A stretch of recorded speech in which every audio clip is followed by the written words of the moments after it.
రాష్ట్రం కోసం నిరంతరం శ్రమిస్తున్న వ్యక్తి, రాష్ట్ర ప్రయోజనాల కోసం, రాష్ట్ర భవిష్యత్తు కోసం 50 ఏళ్ల సుదీర్ఘ రాజకీయ ప్రస్థానం కలిగిన చంద్రబాబు నాయుడు గారిని ఈరోజు అంబటి రాంబాబు మాట్లాడే మాటలు చూస్తే దేంతో కొట్టాలో మాకు అర్థం కాలేదు.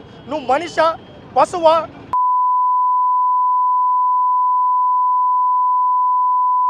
నువ్వు ఒక తల్లిని దూషిస్తావా? మేము అడుగుతున్నాం, ఒక తల్లిని దూషిస్తావా?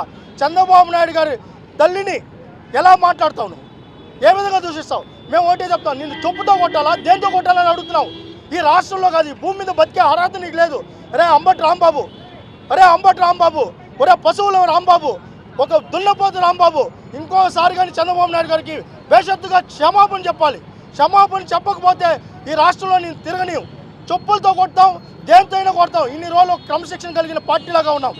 ఈరోజు మా నాయకుడినే దూషిస్తే మేము ఎందుకు క్రమశిక్షణగా ఉండాలి? ఇంకా మేము చంద్రబాబు నాయుడు గారి మాటలు కూడా మేము వినాం.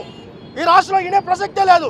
ఇంకా వైసీపీ నాయకులు ఎవరైనా కానీ, మా నేతలు కానీ ఏది పడితే అది మాట్లాడితే, చంద్రబాబు నాయుడు గారినైనా లోకేష్ గారినైనా ఏది పడితే అది మాట్లాడితే అక్కడికక్కడే గొడ్డలిప్పి ఎక్కడే కొట్టి ఈరోజు వేలాడేస్తాం. వదిలిపెట్టే ప్రసక్తి లేదు.